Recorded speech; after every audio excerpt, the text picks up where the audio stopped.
तो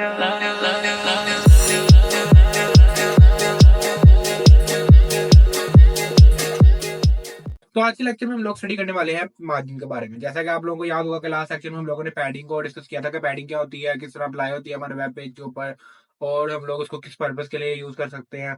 ठीक है, तो वो आगे जैसे जैसे हम आगे कोर्स में जाते जाएंगे आप लोगों को चीजें समझ आती जाएंगी। ये बहुत इंपॉर्टेंट चीजें हैं जो कि सीएसएस के अंदर बहुत जगह पे यूज की जाती हैं। ठीक है, अक्सर हम इनको यूज करते हैं इन चीजों को। ठीक है, तो आज का जो हमारा लेक्चर होने वाला है वो होने वाला है किस पे बेस, मार्जिन के ऊपर बेस। ठीक है, तो सबसे पहले हम लोग यहाँ पे अपनी एक फाइल जनरेट कर लेते हैं, और ये मैंने अपनी फाइल जनरेट कर लिया और हमने यहाँ पे डिस्कस करना है कौन सा लेक्चर आज आज हमने डिस्कस करना है मार्जिन। तो हमारी जो मार्जिन प्रॉपर्टी है सीएसएस के अंदर हमने उसको डिस्कस करना है आज के लेक्चर में। तो सबसे पहले हम सर्वर ओपन कर लेंगे अपना।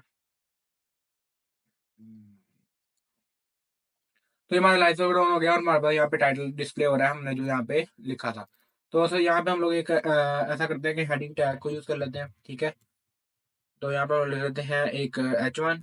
ठीक है, तो मैंने इसके अंदर क्या लिख दिया, हेडिंग। तो मैंने एक H1 टैग लगाया और उसके अंदर मैंने क्या लिख दिया, हेडिंग। ठीक है, और इसी तरह मैं क्या बनाऊंगा, एक पैराग्राफ टैग बनाऊंगा और उसके अंदर मैं एक पैराग्राफ लिख दूंगा यहाँ पे। ठीक है, तो यहाँ पे हम लोग अपना स्टाइल टैग राइट करेंगे और उसके अंदर हम लोग क्या लिखेंगे, अपनी स्टाइलिंग प्रॉपर्टीज जो कि हमने अप्लाई करनी है अपने इन टैग्स के ऊपर। तो लास्ट लेक्चर में हम लोगों ने स्टडी किया था इसके अंदर यूनिवर्सल टैग के बारे में कि हमने उसके अंदर क्या की थी, मार्जिन और को 0 पिक्सल किया था, और हमने क्या किया था, पैडिंग को हमने क्या किया था, 0 पिक्सल किया था। ठीक है, तो आज की वीडियो में भी हमने सेम वही किया और अपने वेब पेज में तो मुझे इस तरह से ये कुछ डिस्प्ले होगा। तो लास्ट टाइम में मैंने आपको इसको बारे में बताया था कि हम लोग इसका क्यों करते हैं। इससे ये होता है जो हमारे पास डिफॉल्ट मार्जिन और पैडिंग अप्लाई होती है हमारे HTML टैग्स के ऊपर, वो क्या होती है, खत्म हो जाती है, यानी कि वो क्या हो जाती है, 0 पिक्सल हो जाती है। ठीक है, ये यूनिवर्सली पूरे वेब पेज के ऊपर अप्लाई हो जाएगी जो हम यहाँ पे डिफाइन करेंगे। ठीक है, नेक्स्ट हमने डिस्कस किया था लास्ट लेक्चर में कि हम पैडिंग के जरिए इनको यहाँ क्या कर सकते हैं, यहाँ पे स्पेसिस दे सकते हैं थोड़ी सी, ताकि हमारा जो हेडिंग और पैराग्राफ टैग है उनके दरमियान थोड़ी स्पेस है, वो ऐसे एक दूसरे के साथ मतलब अटैच ना हुए फुल, थोड़ा सा स्पेस हो उनके दरमियान। ठीक है, तो वो हम लोग कर सकते हैं किससे, पैडिंग के थ्रू। इसी तरह सिमिलर हमारे पास होती है मार्जिन। तो मैं यहाँ पे आपको एक इमेज दिखाता हूँ इसके बारे में। सबसे पहले हम यहाँ पे सर्च करेंगे मार्जिन एंड पैडिंग। तो मैं यहाँ पे इमेजेस में आऊँ तो मेरे पास यहाँ पे डिफरेंट इमेजेस आ गई हैं, और हम लोग यहाँ से इसको पिक कर लेते हैं और इसमें मैं आप लोगों को बता दूंगा कि कैसे यहाँ पे हमें चीज़ें डिस्प्ले होती हैं। या अगर हम लोग थोड़ा सा और देखें तो हम्म, हाँ ये आ गई हमारे पास। ओके, तो ये एक इमेज है हमारे पास। ठीक है, तो ये हमारे पास यहाँ पे जो ब्लू में यहाँ पे आपको दिख रहा है, ये क्या है हमारे पास, कंटेंट। हमारा जो कंटेंट हम लोग लिखते हैं टैग के अंदर, जैसे कि मैंने यहाँ पे हेडिंग लिखा है H1 के अंदर, तो ये मेरा क्या हो गया, कंटेंट हो गया। और ये मुझे किस तरह से डिस्प्ले हो रहा है, यहाँ पे इस तरह से, यानी कि ये ब्लू में मुझे क्या होगा, डिस्प्ले होगा। लास्ट लेक्चर में मैंने आप लोगों को थोड़ा सा डिस्प्ले करवाने के लिए इंस्पेक्ट टैब ओपन की थी। अभी हम इसको ब्रीफली नहीं देख रहे, तो लेकिन आने वाला जो इसका नेक्स्ट लेक्चर होगा वो इसके ऊपर ही बेस हो करेगा, ताकि आप लोगों को इनकी इसके बारे में भी नॉलेज हो। ठीक है, ये हमारा बहुत यूज किया जाता है सीएसएस के अंदर, ताकि हम प्रॉपरली अप्लाई कर सकते हैं सीएसएस को हमारे वेब पेज के ऊपर।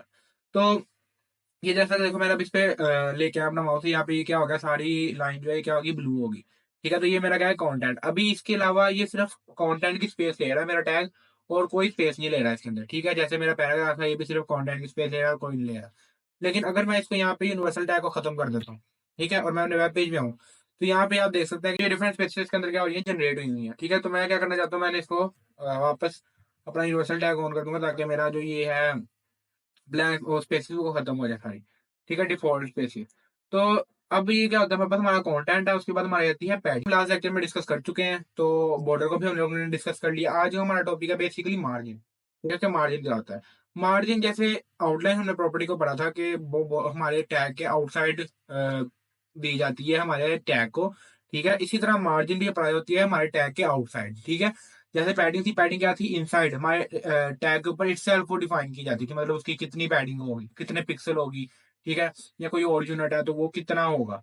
ठीक है, इसी तरह मार्जिन को भी हम लोग डिफाइन करते हैं, लेकिन ये कहाँ पे अप्लाई की जाती है, आउटसाइड टैग। अगर मैं यहाँ पे अपने वेब पेज पे आऊँ और मैं यहाँ पे H1 टैग को सिलेक्ट करूँ, ठीक है, और मैं यहाँ पे क्या चाहता हूँ, थोड़ी सी स्पेस जनरेट हो जाए मेरे बॉटम पे। ठीक है, जैसे हमने लास्ट टाइम पढ़ा था पैडिंग की प्रॉपर्टीज को, top bottom left right, similar हमारे पास मार्जिन की भी होती हैं, जैसे कि हमारे पास आ जाएगा मार्जिन टॉप, ठीक है, और हमारे पास आ जाएगा मार्जिन बॉटम, नेक्स्ट हमारे पास आ जाएगा मार्जिन मार्जिन लेफ्ट, और नेक्स्ट आ जाएगा हमारे पास मार्जिन राइट, ठीक है। तो ये हमारे पास आगे जिस तरह से हमारे पास पैडिंग थी उसी तरह हमारे पास ये थी, ये 4 टैग्स भी आ जाएंगे और हम लोग इनको क्या करेंगे, डिफाइन कर देंगे जिस तरह से हम लोग चाहते हैं। मैं फिलहाल सबको 10 पिक्सल जो है वो असाइन कर देता हूँ ताकि हम लोग क्या करें, इनमें डिफरेंस देख पाए। अब मैं अपने वेब पेज में आऊंगा तो मुझे यहाँ पे क्या हो जाएगी, ये इस तरह से डिस्प्ले होगी। अब मैं अपने इस पे टैब पे क्लिक करूँ, देखो क्लिक नहीं मतलब मैंने इस पे होवर किया है, तो मुझे यहाँ पे क्या डिस्प्ले हो रही है, थोड़ी सी ये ऑरेंज सी लाइन डिस्प्ले हो रही है, ठीक है। लेकिन मैंने ये पहले प्रॉपर्टीज डिफाइन नहीं की थी, तो मुझे ये क्या डिस्प्ले हो रही थी इस तरह से, तो मुझे यहाँ पे ऑर्गेनिक कलर डिस्प्ले नहीं हो रहा। लेकिन जैसे ही यहाँ पे मैं मार्जिन की प्रॉपर्टीज को अप्लाई करता हूँ, तो मेरे वेब पेज पे क्या होता है, मुझे यहाँ पे डिफरेंट ऑरेंज कलर की एक स्पेस जनरेट होती है हमारे टैग के आउटसाइड, ठीक है। ये हमारे टैग के अंदर नहीं अप्लाई हो रही है, हमारे टैग के आउटसाइड अप्लाई हो, ये हमारे टैग की क्या हो रही है, आउटसाइड अप्लाई हो रही है। जिस तरह हमारी आउटलाइन थी, ठीक है, तो उसकी तरह थोड़ा सा यानी कि सिमिलर है, मतलब सिमिलर इस वे में कि हमारे ये हमारे टैग के आउटसाइड जो है वो डिस्प्ले हो रही है, ठीक है। तो इस वे में सिमिलर है, उस तरह मतलब इनमें की प्रॉपर्टीज डिफरेंट है, ठीक है। अब इसी तरह अगर मैं चाहता हूँ कि मैंने अपने जो हेडिंग टैग है, ठीक है, मैंने उसको टॉप से देनी है 10 पिक्सल, बॉटम से भी देनी है 10 पिक्सल, लेकिन मैंने उसको लेफ्ट से देनी है 30 पिक्सल, ठीक है, और मैंने उसको राइट से देनी है 100 पिक्सल, ठीक है।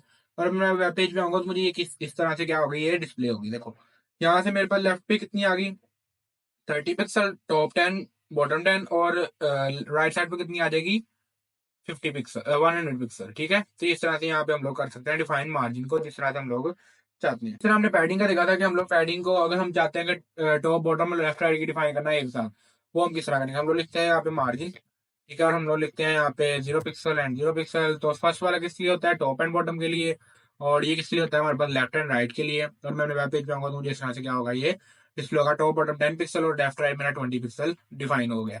इसी तरह अगर मैं चाहता हूँ कि मैंने ओवरऑल डिफाइन करनी है मेरे पूरे एलिमेंट के लिए, ठीक है, तो वो मैं क्या करूंगा, मैंने अगर 50 पिक्सल दे दिया उसको, ठीक है, और मैं वेब पेज पे आऊँ तो मुझे इस तरह से 50 पिक्सल ओवरऑल हर साइड से मुझे क्या होगी, यही मिलेगी, ठीक है। तो ये थी हमारी मार्जिन प्रॉपर्टी। मैं उम्मीद करता हूँ आपको समझ आ गई होगी इसकी। ये भी सिमिलर हमारे पैडिंग टैग के सिमिलर ही थी, ठीक है। एक बार मैं आपको इन दोनों को इकट्ठे लिख के भी दिखाता हूँ ताकि आपके डाउट्स अगर थोड़े बहुत हैं किसी बारे में तो वो क्या हो जाए, क्लियर हो जाए, ठीक है। मैंने अगर ये 20 पिक्सल और मैंने पैडिंग दे दी 23 पिक्सल सिमिलरली, मैंने वेब पेज पे आऊंगा तो मुझे यहाँ पे इस तरह से डिस्प्ले होगा मेरा कंटेंट, मेरी पैडिंग, और ये क्या आ जाएगा मेरे पास, मेरा मार्जिन, ठीक है। ऑरेंज में मार्जिन और लाइट ग्रीन कलर में मुझे डिस्प्ले हो रहा है मेरी पैडिंग जो मैंने अप्लाई की है अपने टैग के ऊपर, और मैं ऑरेंज कलर में मुझे डिस्प्ले हो रहा है मेरा मार्जिन। जैसे कि यहाँ पे मैं इमेज देखी थी हमने कि हमें लाइट ग्रीन में डिस्प्ले होता है हमारा पैडिंग, ठीक है, ब्लू में हमारा कॉन्टेंट, देन हमारे पास ऑरेंज में आता है हमारा मार्जिन, और बॉर्डर हम जो कलर डिफाइन करेंगे वो उसी में आ जाएगा, ठीक है। तो ये थी हमारी आज की वीडियो। मैं उम्मीद करता हूँ आपको समझ आ गई होगी। अगर आपको इसके बारे में डाउट हो तो आप मुझसे कमेंट सेक्शन में पूछ सकते हैं। तो मैं मिलता हूँ आपसे अगले लेक्चर में।